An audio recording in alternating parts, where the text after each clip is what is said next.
शिव जी चंद्रमा को अपने मस्तक पे क्यों धारण करते हैं? कभी आपने सोचा है इसके बारे में? आखिरकार शिव जी और चंद्रमा का संबंध क्या है? हमेशा क्यों चंद्रदेव के अच्छे प्रभाव के लिए शिव जी की पूजा की जाती है? क्या किसी वेद या पुराण में इसके बारे में लिखा हुआ है? क्या आज भी एक ऐसा मंदिर मौजूद है जो इस चीज़ को प्रमाणित कर रहा हो? तो चलिए आज इन सब क्वेश्चंस का आंसर हम देंगे आपको। वीडियो में लास्ट तक बने रहिएगा।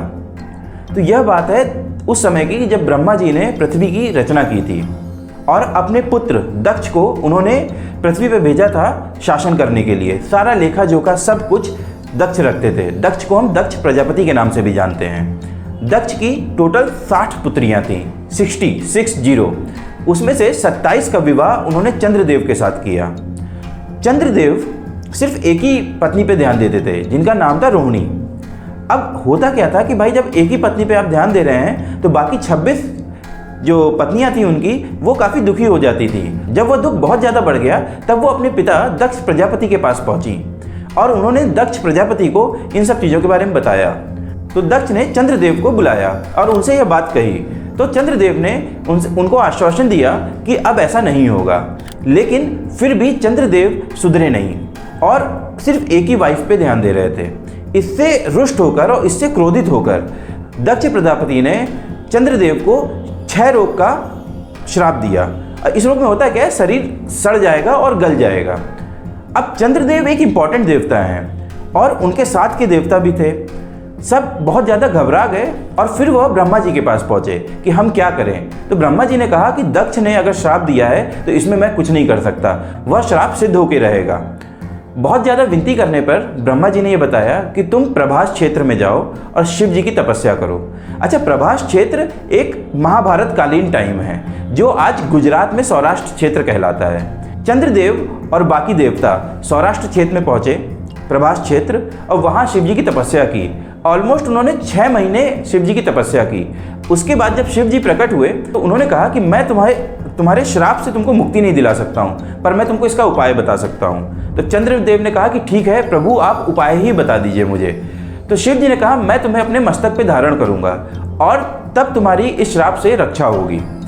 इसके बाद चंद्रदेव ने वहाँ पर शिवलिंग की स्थापना की जिसे हम सोमनाथ मंदिर के नाम से जानते हैं। वेदों और पुराणों में भी यह लिखा हुआ है कि जो शिवलिंग है उसकी स्थापना चंद्रदेव ने की थी। ऋग्वेद में लिखा हुआ है और शिव पुराण में आपको इस घटना का वर्णन मिल जाएगा और इस मंदिर के बारे में जानकारी मिल जाएगी। पर बहुत से लोग ऐसा मानते हैं कि यह शिवलिंग स्वयंभू है। स्वयंभू का मतलब होता है कि शिवलिंग अपने आप धरती से उत्पन्न हुआ है।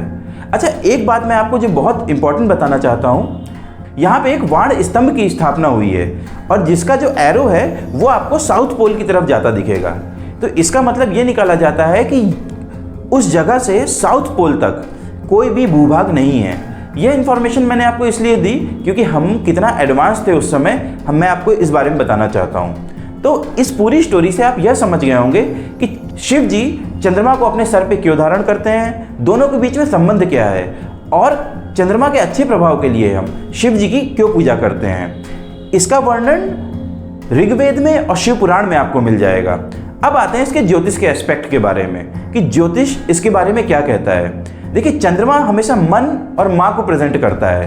मन क्या होता है कि कभी चंचल होता है। बहुत से लोग क्या आज के टाइम पे आधे से ज़्यादा लोग, या मैं कह सकता हूँ ऑलमोस्ट सब लोग अपने मन के अधीन हैं। मन कभी चंचल है, मन कभी उदास है, मन कभी खुश है, कभी दुख है, कभी गम है, ऐसा चलता रहता है। तो जिससे हम अपना काम इफ़िशिएंट तरीके से नहीं कर पाते हैं, हम अपने मन के वश में ही रह जाते हैं। और दूसरा माँ को रिप्रेजेंट करता है। हमारे माँ से संबंध कैसे हैं उसको भी चंद्रमा दिखाता है। अच्छा, चंद्रमा की 2 रेमेडीज़ मैंने आपको बताई हैं कि आप चांदी के गिलास में पानी पीजिए, दूसरा चंद्रमा की रोशनी में रखी हुई खीर खाएं। वो थोड़ी देर के लिए आप 15-20 मिनट के लिए रख दीजिए और उसके बाद उसे खा सकते हैं। अब देखिए होता क्या है, इसके पीछे लॉजिक क्या है। लॉजिक ये है कि जो सिल्वर होता है उसे हम कहते हैं मून की मेटल, और जो पानी होता है उसमें होते हैं मून की एनर्जी। तो जब आप सिल्वर के गिलास में पानी डाल के पी रहे हैं तो इसका मतलब आप चंद्रमा की एनर्जी को ग्रहण कर रहे हैं। खीर जब चंद्रमा की रोशनी में रखी जाती है तो उसमें बहुत ज़्यादा चंद्रमा की एनर्जी आ जाती है, और जब वो आप खाते हैं तो उसमें भी आप चंद्रमा की एनर्जी को ग्रहण कर रहे हैं। लेकिन मान लीजिए आपको इसका फ़ायदा ही नहीं मिल रहा है, दैट मीन्स आपको बहुत ज़्यादा चंद्रमा की एनर्जी की ज़रूरत है। ऐसी स्थिति में आपको सोमनाथ मंदिर जाना चाहिए, क्योंकि सोमनाथ मंदिर की स्थापना चंद्रदेव ने की थी। वहाँ पे चंद्रमा की बहुत ज़्यादा एनर्जी है, पॉकेट्स हैं बहुत ज़्यादा, मतलब आप फील करोगे इस एनर्जी को वहाँ जाके। तो इसलिए अगर आपको दोनों रेमेडीज़ काम नहीं कर रही या आपकी माँ की तबीयत खराब है, आपको उनकी आयु की बहुत चिंता है, तो आपको सोमनाथ मंदिर जरूर जाना चाहिए।